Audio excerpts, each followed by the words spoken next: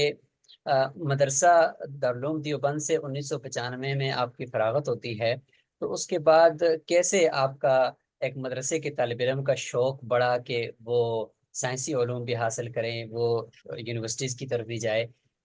یہ شوق کہاں سے پیدا ہوا تھا؟ یہ مجھے اس بات کا شدید ترین احساس تھا مدارس کی تعلیم حاصل کرنے کے دوران کہ جو کچھ بھی ہم تعلیم حاصل کر رہے ہیں وہ ایک حد تک انکمپلیٹ سی ہے, اس لیے کہ یہاں جو چیزیں پڑھائی جا رہی ہیں وہ صرف وہی تعلیم ہمارے لیے کافی نہیں ہے. آج کی موجودہ جو ماڈرن سوسائٹی ہے, جو ماڈرن چیلنجز ہیں, جس میں ہمیں اسلام کی نمائندگی کرنی ہے, اسلامک فکر کی نمائندگی کرنی ہے اور اپنی شخصیت کو اس قابل بنانا ہے کہ ہم موجودہ دور میں خود کو علمی اور فکری طور پہ ڈیولپ کر سکیں, آگے بڑھا سکیں. یہ احساسات تھے, تو اس لیے ہمیں محسوس ہوا کہ ہم نے ایک حصہ تعلیم کا حاصل کر لیا ہے اور اب اس کی تکمیل مزید ہمیں یونیورسٹی سے کرنی چاہیے. اور اس کا انسپائریشن ہمیں خود مولانا قاسم نانوتوی رحمۃ اللہ علیہ, جو فاؤنڈر ہیں دیوبند مدرسے کے, تو انہوں نے کہا تھا کہ بہت مشہور قول ہے ان کا کہ جو لوگ مدارس کی تعلیم حاصل کرنے کے بعد اگر یونیورسٹیز کا رخ کریں اور وہاں کی جدید تعلیم حاصل کریں تو یہ بات ان کے حق میں بہت مؤید ہوگی. تقریباً یہی لفظ, یہی جملہ ہے ان کا کہ مؤید ہوگی. تو اس سے بھی محسوس ہوا کہ دیوبند کی جو ابتدا کی تاریخ رہی ہے اس میں اس بات کو بہت ہی انکریج کیا گیا کہ یہاں کے فضلاء جدید تعلیمی جو مراکز ہیں ان سے بھی اپنا رابطہ قائم رکھیں, تعلیم حاصل کریں. تو یہ مجھے شروع سے میری فکر کا حصہ تھا. ماشاء اللہ ماشاء اللہ. تو یقیناً اس کے بعد پھر وہ اس کا جو پھل آپ کو ملا اور وہ ایک تناور درخت بنا, تو وہ آپ کی تحقیق اور آپ کے اس کام کے شکل میں نظر آ رہا ہے. ڈاکٹر صاحب سب سے پہلا سوال یہ ہے کہ مدارس دینیہ کی جو خدمات ہیں, سب سے پہلے ہم ان ساری خدمات کو ذکر کر لیتے ہیں کہ وہ کون سی خدمات ہیں جس کی وجہ سے ہندوستان اور بالخصوص برصغیر پاک و ہند کے جو مدارس ہیں ان کو ایک خاص مقام حاصل ہے, وہ کیا وجہ ہے؟ بہت شکریہ. دیکھیے مدارس کی تو خدمات بلا شبہ غیر معمولی ہیں اور وہ کوئی بھی ایسا شخص, ایک غیر جانبدار شخص, یہ ضروری نہیں ہے کہ وہ مدرسے کا فاضل ہو, بلکہ جو مدرسے کی تاریخ پہ نگاہ رکھتا ہو, ان کے فضلاء کے کارناموں پہ اس کی نگاہ ہو, اس کی حقیقت اور معنویت پہ اس کی نگاہ ہو, تو وہ اس کا اندازہ کر سکتا ہے. دیکھیں مدارس کی جو بنیادی خدمت رہی ہے, جو بنیادی کام ہے مدارس کا, وہ یہ کہ اسلام کی جو متوارث دینی فکر ہے, اس متوارث دینی فکر کو فکری اور عملی ڈھانچے سمیت اس کو محفوظ رکھا جائے. جو تواتر کے ساتھ, توارث کے ساتھ ہمیں جو دین حاصل ہوا ہے وہ اپنی مکمل شکل میں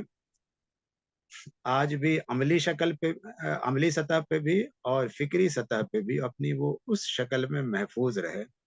تو اس طرح سے مدارس کا تو ایک بنیادی کارنامہ یہ ہے کہ اس نے اس کو محفوظ رکھا. یعنی آپ انڈین سب کانٹیننٹ کے کنٹیکس میں یہ بات دیکھیں یا اور دوسرے, لیکن ہم ابھی انڈین سب کانٹیننٹ کے تناظر میں اس کو دیکھ رہے ہیں. دوسری بات ہمارے سامنے جو ہے وہ یہ کہ یہ جو استعمار کے نتیجے میں,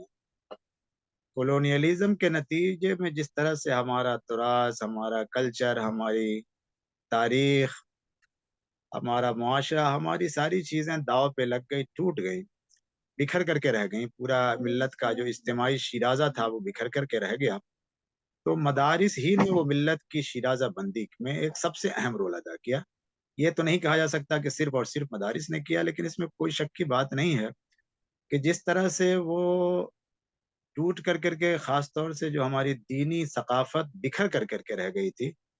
اس کو مزید بکھراؤ سے دینی مدارس نے بچایا، اس کو محفوظ رکھا، اس کو پروان چڑھایا، اور اس کو ہم یہ دیکھ رہے ہیں کہ ایک بہت بڑا خلا یا گیپ سب پیدا ہو جاتا ہے عام طور سے، جو اگر قوموں کی تاریخ میں آپ دیکھیں اس طرح کے جو کوئی بڑی صورتحال پیدا ہوتی ہے، ایک فکری، نظریاتی، ثقافتی بہت بڑا خلا پیدا ہو جاتا ہے۔ وہ ہم دیکھ سکتے ہیں یہودیوں کی تاریخ میں، عیسائی تاریخ میں، جس کی تشریح کا موقع نہیں، وہ ہمارے یہاں وہ خلا پیدا نہیں ہوا، بلکہ آم، اور اس طرح کا کوئی کرائسس اور بحران پیدا نہیں ہوا۔ یہ مدارس کا بہت بڑا کارنامہ ہے۔ اس کے علاوہ اگر ہم ہندوستان کے تناظر میں دیکھیں تو فریڈم موومنٹ میں مدارس کے فضلہ کے بڑے کارنامے رہے ہیں، بڑی شخصیات اس میں شامل رہی ہیں،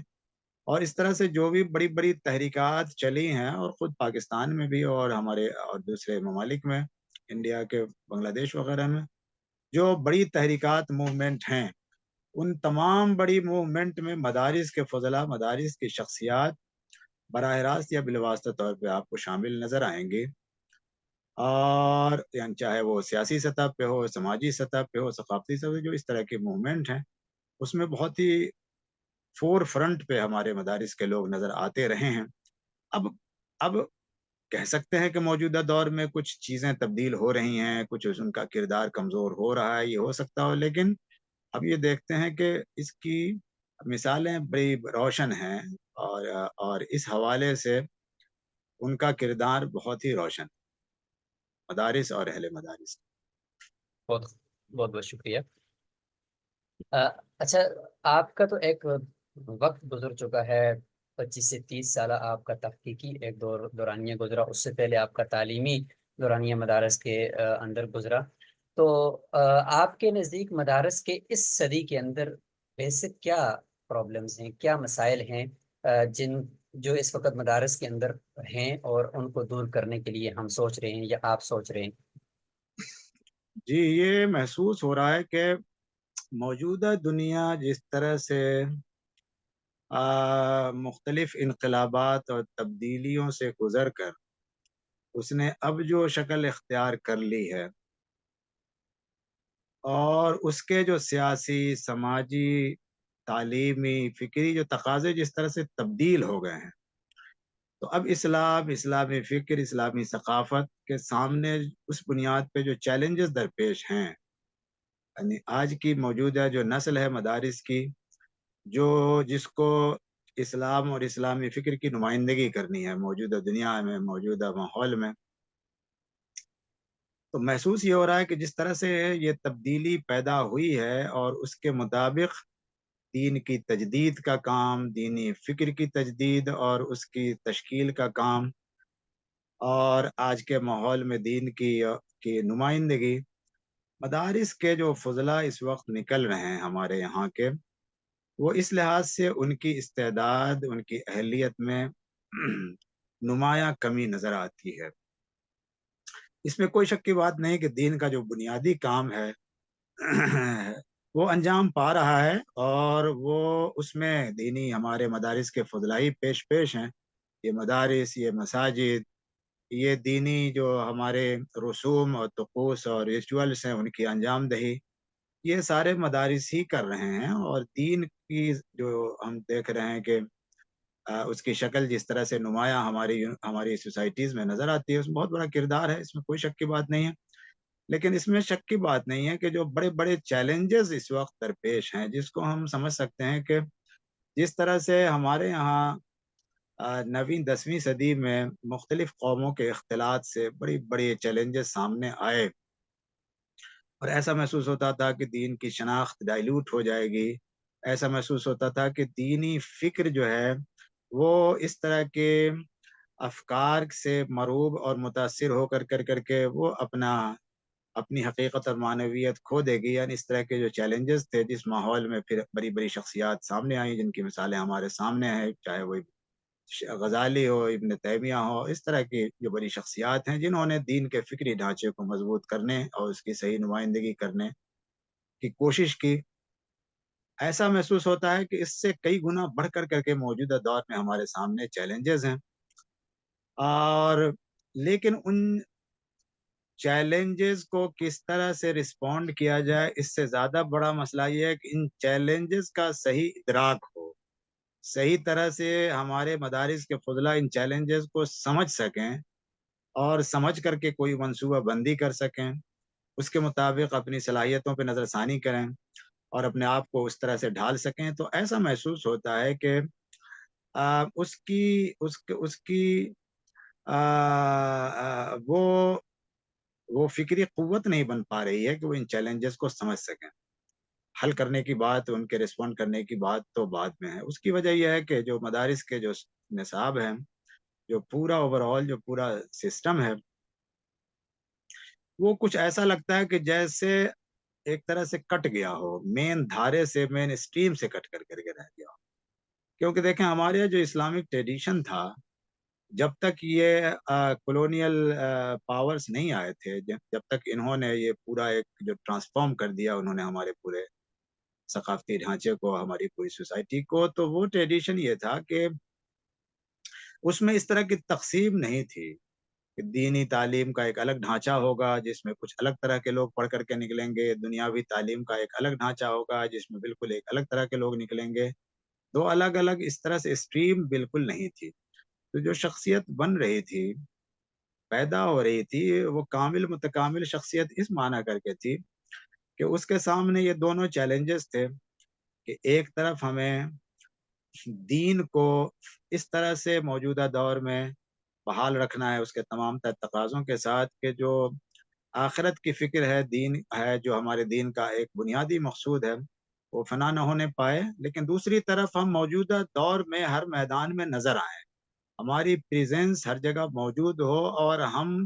ہم آگے بڑھ کر کے اس کی قیادت کر سکیں۔ چنانچہ تقریباً ہر بڑے اور اہم فیلڈ میں ہمارے فضلہ انہی مدارس کے پروڈکٹس نظر آتے تھے،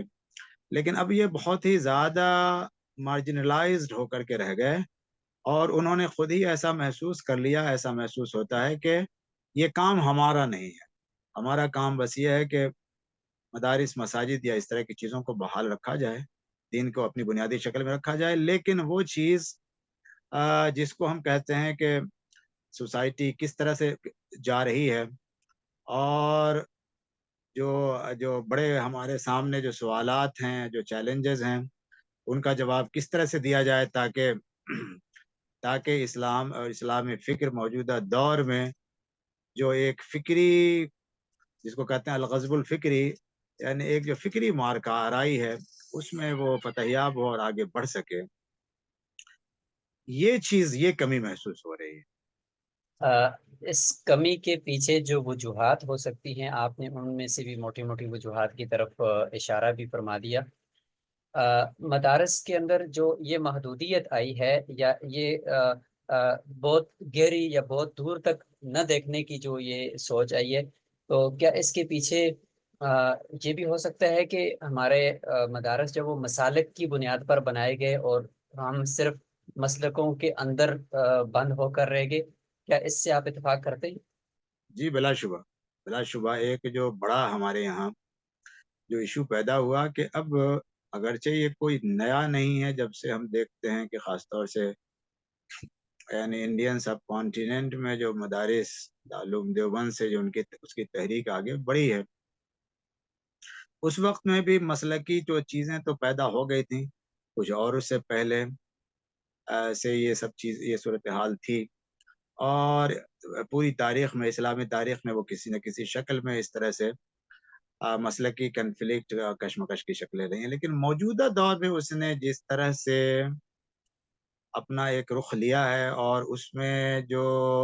ایک سنگینی اور بحران والی کیفیت، کرائسس والی کیفیت جو پیدا ہوئی ہے، وہ پہلے نہیں پائی جاتی تھی۔ اس طرح سے یعنی جو فروعی مسائل تھے مسلک کے، جو چھوٹے چھوٹے مسائل تھے، اب انہوں نے ایسا لگتا ہے کہ اصولی مسائل کی شکل اختیار کر لی ہے اور اس کے براہ راست اثرات ہماری سوسائٹی، ہمارے معاشرے پہ پڑے ہیں، یعنی صرف دل نہیں بٹے بلکہ معاشرہ بھی دولخت ہو کر کے رہ گیا ہے، ٹوٹ پھوٹ کا شکار ہو کر کے رہ گیا ہے، اس میں شدت اور دن بدن بڑھتی جا رہی ہے۔ نتیجہ یہ ہے کہ آپ کسی بھی طرح کی منصوبہ بندی کریں تو یہ سارے مسائل درپیش ہیں، اس لیے کہ اس لیے کہ ہماری جو اجتماعیت ہے وہ اجتماعیت اس وقت کافی بکھراؤ کا شکار مسلکی بنیادوں پہ ہو کر کے رہ گئی ہے۔ ایک کشمکش خود دینی طبقات کے مختلف یعنی دینی طبقات میں وہ کشمکش پائی جاتی ہے، اور اس کے نتیجے میں ہوا یہ ہے کہ جو ہمیں کرنے کے اصلاح کے کام تھے، کچھ کام تو یہ تو بنیادی کام وہ تھے کہ جن کو ہم اجتماعی طور پہ ہمیں کرنا ہے، اور اس کے لیے ضروری ہے کہ آپس میں ایک اچھا ربط ہو، اچھا تعلق ہو، تاکہ وہ تاکہ وہ اجتماعی سطح پہ اس کو انجام دیا جا سکے۔ لیکن ہوا یہ کہ ہم اس طرح کے چھوٹے چھوٹے مسلکی خانوں میں تقسیم ہو کر کے چھوٹے چھوٹے ایشوز پہ ہم اتنا فوکسڈ ہو کر کے رہ گئے، اتنا فوکسڈ ہو کر رہ گئے کہ جو بڑے بڑے مسائل ہیں وہ سرے سے ہمارے سامنے ہمارے اس سے نظر انداز ہو گئے، اور ہم ان چھوٹی چھوٹی چیزوں میں پھنس کے رہ گئے۔ اس کی وجہ کیا ہوئی؟ اس کی وجہ یہ ہوئی کہ ہمارے سامنے اب اصل مسئلہ یہ ہے کہ ہماری جو اپنی ایک مسلکی شناخت ہے، اب سارا زور ہمارا اس بات پہ کہ ہماری جو مسلک کی شناخت ہے وہ محفوظ رہنی چاہیے، تو ہم وہ چیزیں وہ لٹریچر چھاپتے ہیں، اسی طرح کے سیمینار پروگرام کرتے ہیں، اسی طرح کی تقریریں اور ساری چیزیں ہوتی ہیں، تاکہ تاکہ ہم یہ انشور کر سکیں کہ جس کو ہم پڑھا رہے ہیں وہ ہمارے حلقے سے باہر تو نہیں جا رہا ہے۔ یعنی پہلے یہ بات بعد میں آتی ہے کہ پکا مسلمان ہے، اس سے پہلے یہ بات ہوتی ہے کہ وہ ہماری فکر ہمارے مسلک کا وہ صحیح ترین عامل ہے، اس پہ صحیح بلیو کرنے والا دانتوں سے پکڑنے والا ہے کہ حالانکہ دانتوں سے پکڑنا اصل میں دین اور شریعت کو تھا، نہ یہ کہ ہماری مسلکی چیزوں کو۔ تو اس وجہ سے جو ہے ہمارے ساتھ جو مسئلہ پیدا ہوا ہے یہ ایک فکری بکھراؤ، ایک اجتماعی بکھراؤ اس سے پیدا ہوا ہے۔ بلا شبہ ڈاکٹر صاحب اس کی وجہ سے یہ نقصان بھی تو ہوتا ہوا نظر آ رہا ہے کہ آ، امت مسلمہ جہاں کٹ رہی ہے تو وہاں پہ اگر مکتبہ بریلوی اگر اٹھ کر احتجاج کرے گا تو دیوبندی اس میں شرکت نہیں کرے گا، چونکہ اگرچہ امت مسلمہ کے لیے وہ اٹھا ہے لیکن چونکہ ہے بریلوی ہے تو لہٰذا میں اس کے ساتھ نہیں کھڑا ہوں گا۔ اور اس وقت جو امت مسلمہ بے کا شک۔ عالمی سطح پر جو مسئلہ ہے، اس وقت فلسطین کے اندر جو کچھ ہو رہا ہے، تو اس صورتحال کے اندر ہم کتنے اپنے آپ کو ڈبوں میں بند کر کے رکھے ہوئے ہیں کہ پوری دنیا کے اندر غیر مسلم جو ہے وہ فلسطین کے حق میں کھڑے ہو چکے ہیں، اپنی گرفتاریاں دے رہے ہیں، لیکن ہمارے مسلمانوں کے ہاں اس کا کوئی ہمیں نشان نظر نہیں آتا۔ تو اس حوالے سے آپ کیا کہیں گے کہ کیا یہ نقصان ہو رہا ہے اس وجہ سے، یا اس کا کوئی اور ریزن بھی ہے؟ اس میں تو کوئی شک کی بات نہیں ہے کہ یہ نقصان ہو رہا ہے، اور بالکل اتنا ظاہر باہر ہے کہ اس کے لیے باہر سے دلیلیں لانے کی ضرورت نہیں ہے۔ یعنی اس کا جو بنیادی فیکٹر جو ہم نے کہا کہ جو ایک اجتماعی جو بکھراؤ کی کیفیت ہے، اور اس اجتماعی بکھراؤ کے ساتھ ساتھ جو آ, ہمارے مقاصد یا آ, ہمارے جو بنیادی مقاصد رہے وہ یہ بن گئے جو ہمارے بنیادی مسلک سے جن کا تعلق ہے، ہم ان چیزوں میں کچھ اتنا زیادہ پھنس کر کے رہ گئے، وہی ہماری اس طرح سے ترجیحات بن گئی، یعنی ہماری ترجیحات ہی بدل گئیں۔ ان کو لگتا ہے کہ یہ والا جو مسئلہ ہے، چاہے وہ فلسطین کا جو امت کو لاحق مسئلہ ہے، تو اس کے لیے تو سوچنے والی پوری امت ہے، لیکن ہمیں اس کی فکر کرنی ہے کہ ہماری اپنی جو ہمارا اپنا جو وجود یا ہماری جو اپنی شناخت ہے وہ کہیں ڈائلوٹ نہ ہو جائے، وہ کہیں خطرے میں نہ آ جائے۔ یعنی اس طرح کی احساسات نادانستہ طور پہ یا ان کے اندر پیدا ہو گئی، یہ ضروری نہیں ہے کہ بالکل واضح ایک شعور کے تحت یہ چیز ہو، لیکن اس میں کوئی شک کی بات نہیں ہے کہ یہ چیز موجود ہے، شعور کا ایک حصہ بن چکی ہے۔ اس لیے وہ ترجیحات میں نہ رہنے کی وجہ سے یہ سارے کے سارے بڑے جو ایشوز ہیں وہ بیک گراؤنڈ میں چلے جاتے ہیں۔ یہ ہم بنیادی طور پہ دیکھتے ہیں، یہ اس میں ایک بنیادی مسئلہ تو مسلک ہی کا ہے، لیکن دوسری سطح پہ ذرا سا اور بھی چیزیں ہیں۔ ہمارے جو فضلہ جو نکل رہے ہیں مدارس سے، ان کو جو چیزیں پڑھائی جاتی ہیں، ان کی جو تربیت ہوتی ہے،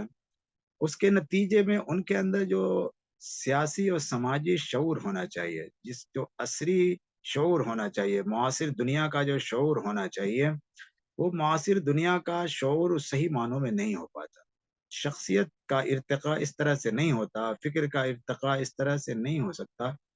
نہیں ہو پاتا کہ وہ ان حساسیتوں کو سمجھ سکیں، ان نزاکتوں کو سمجھ سکیں، ان چیلنجز کو سمجھ سکیں۔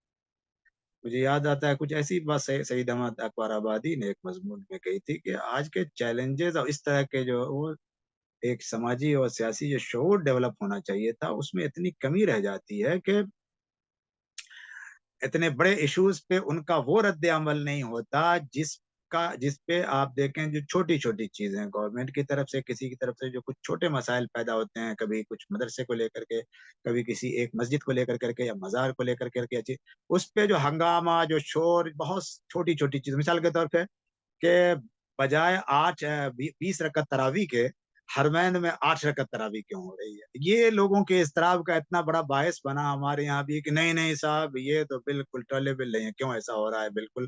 اور ہم یہ مذمت کرتے ہیں، وہ مذمت کرتے ہیں، ایسے کرتے ہیں ہوتے ہیں۔ یعنی ایک بڑی مثال آپ اس کو دیکھ سکتے ہیں اس طرح سے۔ اس کو ان کے سامنے اتنی زیادہ اہمیت ہے، لیکن خود سعودی عرب میں جو اور بہت ساری چیزیں ہو رہی ہیں اس پہ اس طرح سے کوئی واویلا یا کہ وہ سماجی شعور کی کمی ہے، یہ بھی ایک بہت بڑا فیکٹر ہے۔ یہ بالکل ایک مستقل سوال آپ سے کرنے کا تھا، لیکن آپ نے ماشاءاللہ اس طرف اشارہ ہی کر دیا کہ ایک بڑا مسئلہ تو ہم چونکہ مدرسوں کی پروڈکٹ ہیں، آپ بھی مدرسے سے ماشاءاللہ نکلے ہوئے ہیں، تو ہم اپنے گھر کی گوئے کی باتیں کر رہے ہیں، اور اس میں کوئی اعتراض کی نہیں ہے، کوئی باہر دیکھ کر تنقید نہیں ہے، بلکہ اصلاح مقصود ہے، اور اسی کے لیے ہی ہم یہ ساری کوششیں کر رہے ہیں کہ جو پوری دنیا میں نمبر 1 کے لانے والے مدارس اور علمی گڑھ ہیں، جس کو ہم یہ اکنالج کرتے ہیں کہ اسلام کی اور دین کی جو جڑیں ہیں انہوں نے محفوظ کی ہوئی ہیں اور کی کر کے دکھا بھی دی ہیں، لیکن اب اسی میں اس صدی کے لیے جو کمزوریاں پائی جاتی ہیں ان کے اوپر تھوڑا سا روشنی ڈال رہے ہیں۔ تو اس میں سے ایک یہ بھی ہے کہ معاشرے کے ساتھ ہمارے فضلاء نہیں جڑے ہوئے، ایک چار دیواری میں وقت گزرا 10 سال 15 سال، اس سے نکل کر پھر دوسری چار دیواری میں چلے گئے، اور پھر ساری زندگی اپنے بیوی بچوں سمیت پھر اسی چار دیواری میں گزر گئے۔ معاشرے میں کیا ہو رہا ہے، سوسائٹی میں رفاہی خدمات سیرت کی روشنی میں ہمیں ملتی ہیں وہ نہیں کرنی، یا اس کے علاوہ جو ایک اثر و رسوخ ایک عالم دین کا ہوتا ہے اس کا کوئی مؤثر استعمال نہیں ہو رہا ہوتا۔ تو یہ ایک مستقل، اب یہ ساری جو پریشانیاں یا مسائل جو ہم ذکر کر رہے ہیں، تو ڈاکٹر صاحب لوگ کو اعتراض کرنے والے بھی تو ایسے ہوتے ہیں کہ جو صرف مسائل ہی ذکر کر کے چھوڑ دیتے ہیں، اعتراض کر کے چھوڑ دیتے ہیں۔ اب ہم نے حل بھی سوچنا ہے، تو آپ کے نزدیک سب سے پہلا وہ کون سا حل ہوگا جو ہم مدارس کو پورے کار لانا چاہیے جس کی وجہ سے ان کی کچھ کمزوریاں دور ہو سکتی ہیں؟ دیکھیے بنیادی تو بات یہ ہے کہ یہ جو مدارس کا جو نصاب اور نظام ہے اس میں بڑی سطح پہ تبدیلیوں کی ضرورت ہے۔ اس کا احساس بڑی سطح پہ پایا بھی جاتا ہے، اور ہمیں اس کا بار بار کا تجربہ بھی ہے۔ ابھی ہم نے کچھ پچھلے ہفتے بڑا انٹرنیشنل سیمینار کیا تھا جس میں کافی بڑی تعداد میں لوگ ہندوستان سے آئے، وہ اسی موضوع پہ تھا۔ تو کس طرح سے ہمیں کچھ عصری تعلیم کو دینی مدارس کے نصاب میں مضامین کو شامل کرنا ہے۔ تو یہ جو ہمارا خاص طور سے جو سلیبس ہے، وہ جس دور میں جن تقاضوں کے تحت اس کی تشکیل ہوئی تھی، اب وہ تقاضے بہت زیادہ بدل چکے ہیں۔ تو ایک بڑا کام تو یہ ہے کہ مدارس کے نصاب میں بڑی سطح پر تبدیلی لائی جائے، اور وہ بڑی سطح پہ جو تبدیلی ہے، ان تبدیلیوں کا مقصد صرف اور صرف یہ نہیں ہے، اس کا مقصد صرف اور صرف یہ نہیں ہے کہ معاش سے جوڑ دیا جائے اور ہمارے فارغین جو مدارس کے ہیں وہ ان کا معاشی مسئلہ حل ہو جائے، صرف یہ نہیں ہے، بلکہ شخصیت کا صحیح سیاق میں ارتقاء، اس کا صحیح ڈیولپمنٹ جو ہمارے مدارس کے فضلہ ہیں۔ تو ہمیں یہ لگتا ہے کہ کچھ تو مضامین جس طرح کے پڑھائے جاتے ہیں جتنی شدت کے ساتھ، ان میں کمی کی ضرورت ہے، کچھ نئے مضامین کے باضابطہ اضافے کی ضرورت ہے، کل ملا کر کے کئی سطحوں پہ تبدیلیوں کی ضرورت ہے۔ یعنی زبانوں کی تعلیم کے حوالے سے ہمارے یہاں کوئی 8 10 سال پڑھ لینے کے بعد بھی ہمارے یہاں کا فاضل اس لائق نہیں ہوتا کہ اس کی عربی وہ بول سکے، پڑھ سکے، اور جو دوسری اہم زبانیں ہیں ان سے آشنا ہو سکے۔ یہ سب جو چیزیں ہیں وہ اس کو بہت زیادہ محدود کر دیتی ہیں. پھر آپ جو چیزیں آپ پڑھتے ہیں موجودہ تقاضے کے مطابق، جن کی ڈیمانڈ ایک طرح سے علمی فکری مارکیٹ میں ہو یا معاشی مارکیٹ میں، اس کی ڈیمانڈ نہیں ہے، تو آپ ایک ایسی چیزیں لے کر کے سامنے آتے ہیں جس کے تقاضے آج سے 100 سال 150 سال پہلے جس طرح کے تھے، وہ تقاضے بالکل بدل چکے ہیں. نتیجہ یہ ہو رہا ہے کہ آپ اپنے آپ کو پھر سوسائٹی سے بالکل آپ کٹ جاتے ہیں اور آپ کا رول بہت زیادہ محدود ہو کر کے رہ جاتا ہے. تو خلاصہ یہ ہے کہ اب مدارس کے نصاب اور نصاب میں دونوں سطحوں پہ تبدیلی کی ضرورت ہے. جو اس کا دینی علوم کا نصاب ہے، اس میں بھی تبدیلیوں کی ضرورت ہے، اور اس کے ساتھ ساتھ ایک اس کنسپٹ کو آگے بڑھانے کی ضرورت ہے کہ یہ دینی اور دنیاوی جیسی چیز کوئی نہیں ہوتی. علوم کی کوئی تقسیم صحیح نہیں ہے، بلکہ ہمیں ایک ایسا سلیبس چاہیے جس میں ان دونوں کی مکمل رعایت موجود ہو، اور کم از کم اس کو اس طرح سے ڈھالا جائے کہ ایک حد تک، مثال کے طور پہ 10ویں فرض کر لیں، 12ویں فرض کر لیں، ایک حد ایسی ہونی چاہیے جس میں اس میں کوئی تقسیم نہیں ہونی چاہیے. دونوں طرح کے علوم حاصل کیے جائے، مضامین پڑھے جائیں. ہاں، پھر اس کے بعد اختصاص کی سطح پہ آپ عالمیت اور فضیلت کے لیے آپ کو 4 سال کا وقت ہے، 5 سال کا وقت ہے، جس میں آپ کو صرف اور صرف دینی علوم میں تخصص اور اختصاص اسپیشلائزیشن کرنی چاہیے. لیکن اس سے پہلے آپ کو یہ تمام چیزیں پڑھنی چاہیے. جب تک آپ نہ پڑھیں اور نہ پڑھائے جائیں، جب تک آپ کی جو سوچ اور فکر ہوگی اور آپ کا جو آپ کی جو شخصیت ہوگی وہ ادھوری ہوگی، اور وہ اس معنی دونوں سطحوں پہ ادھوری ہوگی. یعنی آپ معاشی سطح پہ اس طرح کے مسائل کا شکار ہو کر کے رہ جائیں گے کہ آگے کی زندگی صرف معاش کی ہی تلاش میں آپ ذہنی سکون کھو دیں گے. آپ اور دوسری طرف آپ جو ہے جو دینی اور سماجی جو تقاضے ہیں اس سے آپ بے خبر ہو کر کے رہ جائیں گے. شروع ہو گئے تھے، اب ختم. بہت بہت شکریہ ڈاکٹر صاحب. اچھا ڈاکٹر صاحب، اگلا سوال یہ ہے کہ مدارس میں اگر دونوں تعلیموں کو جوڑنے کی اگر بات کی جائے تو ان کا ایک بڑا سوال، اور حقیقت میں یہ سوال ہے بھی، کہ مالی اعتبار سے مدارس جو ہے وہ خود کفیل نہیں ہوتے، تو ان کے پاس اتنے سورسز اور ذرائع نہیں ہوتے کہ وہ باہر کے اساتذہ کو رکھ سکیں اور وہ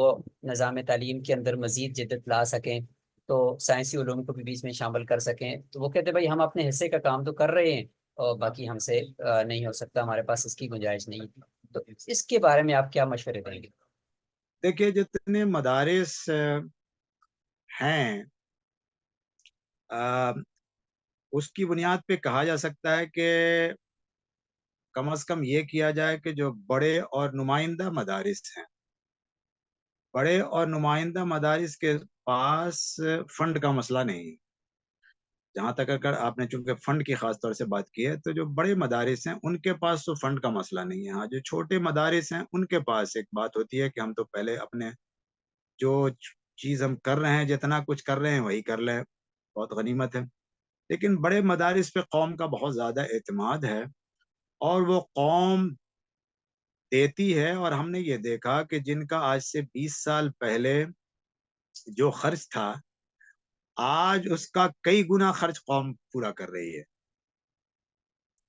بعض جو نمائندہ مدارس اپنے اپنے مسلک اپنے اپنے حلقے کے ہیں، ان کے لیے بالکل یہ مسئلہ نہیں ہے.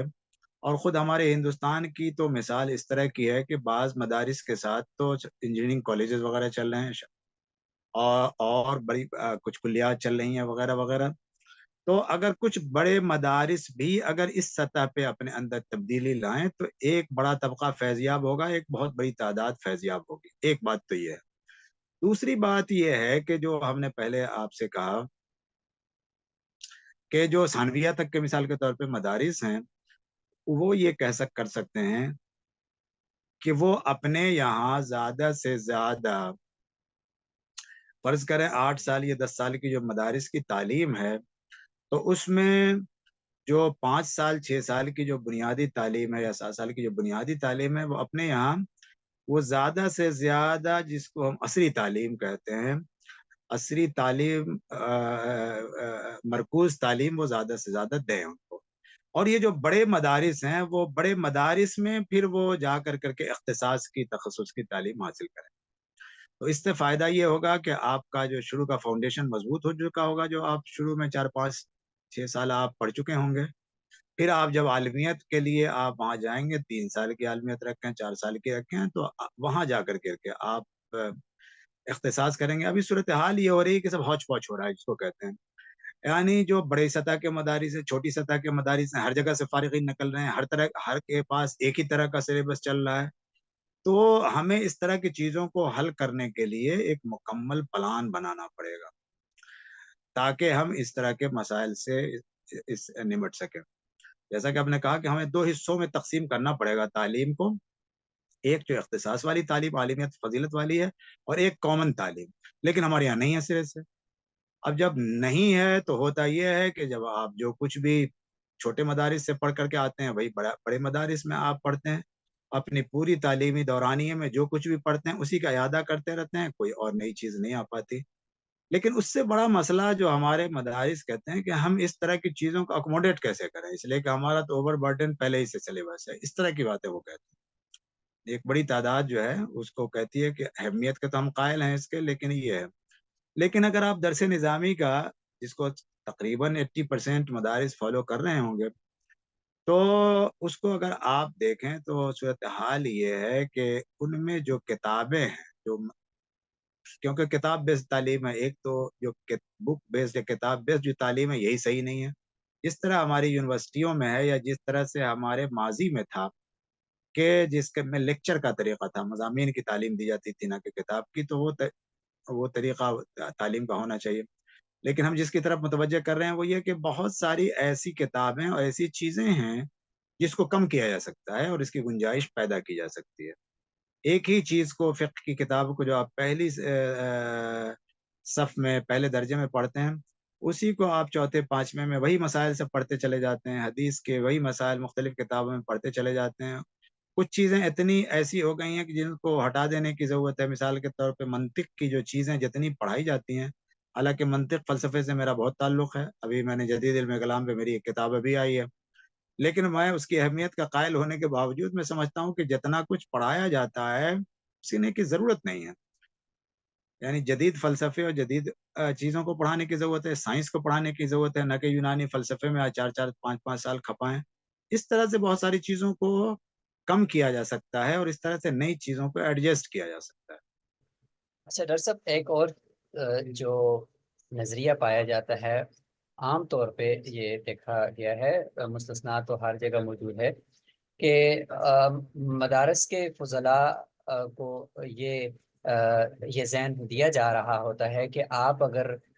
مدرسے کی خدمت یا مسجد کی خدمت سے باہر نکل کر کسی اسکول اور کالج کی اندر اگر جاب کے لیے جاؤ گے تو اس کا مطلب ہے کہ آپ کا علم ضائع ہو جائے گا، اور آپ جو ہے وہ ہو سکتا ہے کہ انہی کے رنگ میں آپ رنگ جاؤ. تو لہٰذا آپ مدرسوں تک ہی محدود رہو اور مسجد تک ہی محدود رہو. تو اس وقت اساتذہ بھی یہ کہہ رہے ہوتے ہیں کہ ہاں اس کو میری بدعا لگی ہے کہ یہ باہر نکل گیا ہے اور یہ دوسری طرف چلا گیا اور اب یہ خراب ہوگا. تو میرا سوال یہ ہے کہ 8 10 سال ایک مدرسے کے اندر پڑھنے والا بندہ وہ باہر جا کر ایک دم سے دوسرے کے رنگ میں کیوں رنگ جائے گا؟ آخر اس چیز سے کیوں صحیح، روکا جا رہا ہے؟ یہ تو بہت بڑا مطلب گیپ نہیں بنایا جا رہا؟ بالکل صحیح. یعنی یہ سب سے بڑا سوال تو مدارس ہی پہ پھر پیدا ہوتا ہے کہ آپ کی تربیت جو 8 10 سال کی ہے کیا وہ اتنی کمزور ہے کہ آپ کو یہ خدشہ اور خطرہ ہے کہ جیسے ہی وہ ہمارے پاس سے نکلے گا وہ اپنا سب کچھ، اپنی شناخت، اپنی شخصیت، اپنی فکر سب کچھ کھو دے گا. آپ کو کیوں ایسا محسوس ہوتا ہے جبکہ آپ اس کے دعوے دار ہیں کہ ہمارے یہاں تعلیم کا مطلب ہے تربیت، تربیت کے بغیر تعلیم کا کوئی تصور نہیں ہے. تو آپ کی اتنی تربیت اتنی کمزور، اتنی ویک کیوں تھی؟ یہ سوال، اس سوال کا جواب تو خود مدارس کو، جو لوگ اہل مدارس میں سے ایسا کہتے ہیں ان کو یہ جواب دینا چاہیے کہ حالانکہ ایسا نہیں ہے، یہ صرف ایک غلط فہمی ہے. ہم یہ دیکھتے ہیں کہ ایک بہت بڑی تعداد جو مدارس سے یونیورسٹیز کا رخ کرتی ہے یا مختلف اور مراکز میں مختلف میدانوں میں سرگرم عمل ہوتی ہے، وہ اپنی شخصیت، اپنی شناخت، مکمل شناخت کے ساتھ وہ آگے بڑھتی رہتی ہے۔ یہ کمی افراد کی اپنی ہوتی ہے کہ وہ اس طرح کی مرغوبیت کا، اس طرح کی احساس کمتری کا وہ شکار ہوں، تو اس کی وجہ سے وہ رنگ طاری ہو جاتا ہے۔ یہ خود افراد کی اپنی کمی ہوتی ہے، ورنہ خود یونیورسٹیز کے پڑھے ہوئے لوگ، ہم یہ دیکھتے ہیں مثال کے طور پر تبلیغی جماعت سے متاثر ہو کر کے یا اور دینی تحریکات سے متاثر ہو کر کے ان کی جو شکل بنتی ہے وہ کسی یعنی دین سے تمسک کی اور دینی شناخت کی وغیرہ وغیرہ، وہ بہت سارے مدرسے کے فاضلین کو شرماتی ہے۔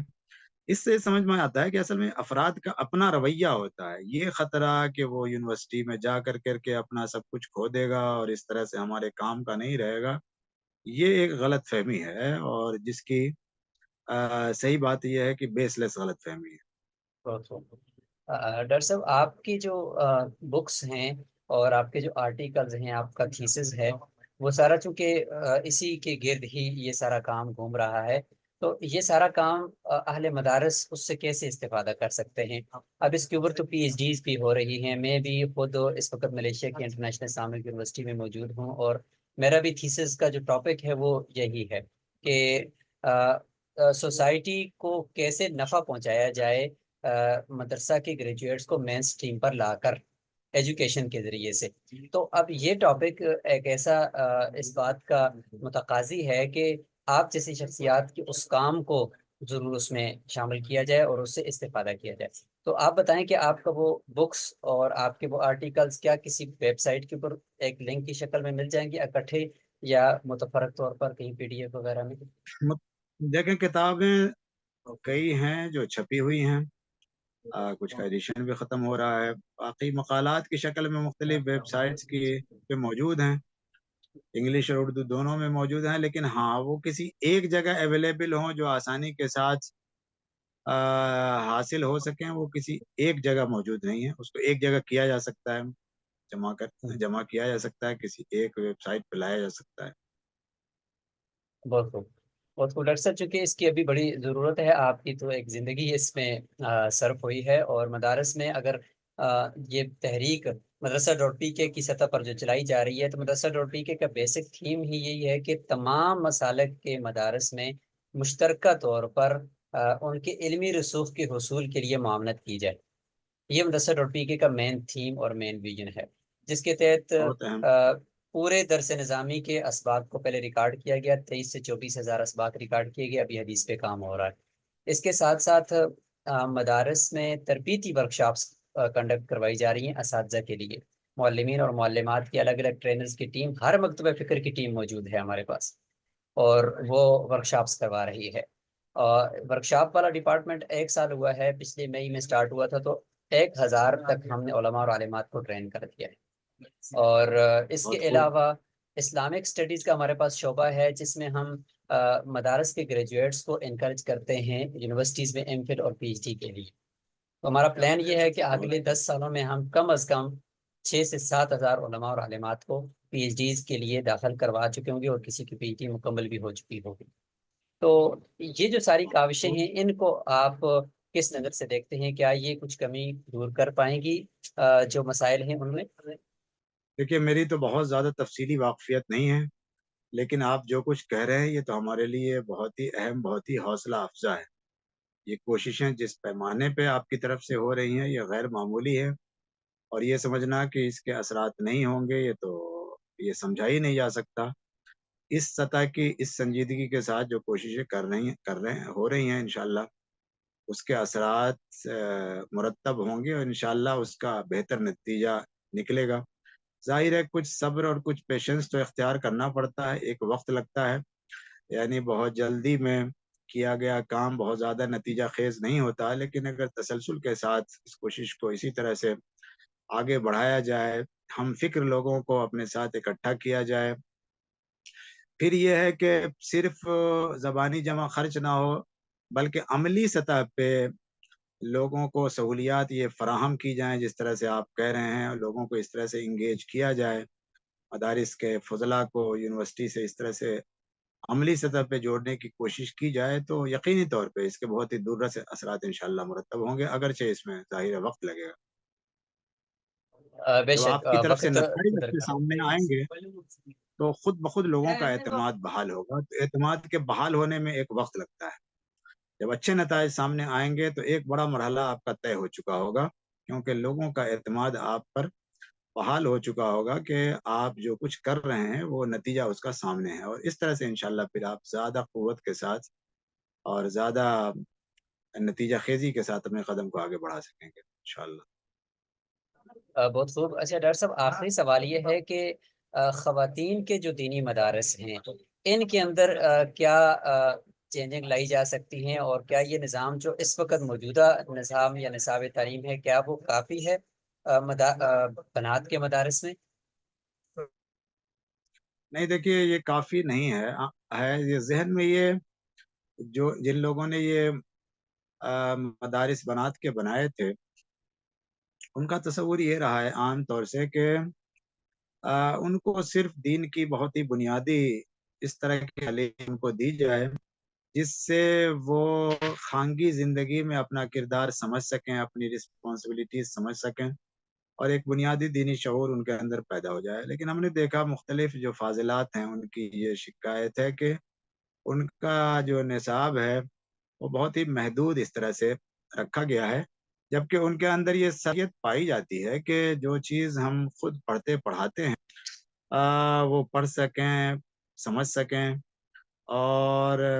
فکری اور عملی سطح پہ وہ اس میں اپنا حصہ ادا کر سکیں۔ اور ہم یہ دیکھتے ہیں کہ ہمارا جو ٹریڈیشن ہے اسلامک، اس میں اس طرح کی تفریق نہیں ہے کہ جو خواتین کا تو نصاب و نظام مختلف ہوگا اور ان کا مختلف ہوگا۔ بہت بڑی بڑی شخصیات خواتین کی پیدا ہوئیں جنہوں نے بڑے بڑے بڑے یعنی کارہائے نمایاں انجام دیے۔ ہمارے ڈاکٹر اکرم ندوی صاحب نے کوئی 40-45 جلدوں میں الوفا باسماء کیا محدثات نساء المحدثات تیار کر دیے۔ تو اس سے لگتا ہے کہ ہمیں جو مدارس ہیں خواتین کے بنات کے ان کو ان میں نظر ثانی کی ضرورت ہے، ان کو مزید بہتر بنانے، یعنی نصاب کی سطح پہ بھی اور نظام کی سطح پہ بھی اس کو زیادہ ایکٹیو کرنے اور زیادہ اس کو نتیجہ خیز بنانے کی ضرورت ہے۔ بہت بہت شکریہ ڈاکٹر صاحب آپ کا کہ آپ نے انتہائی تفصیل سے مدارس کے مسائل اور ان کے حل کے اوپر روشنی ڈالی ہے۔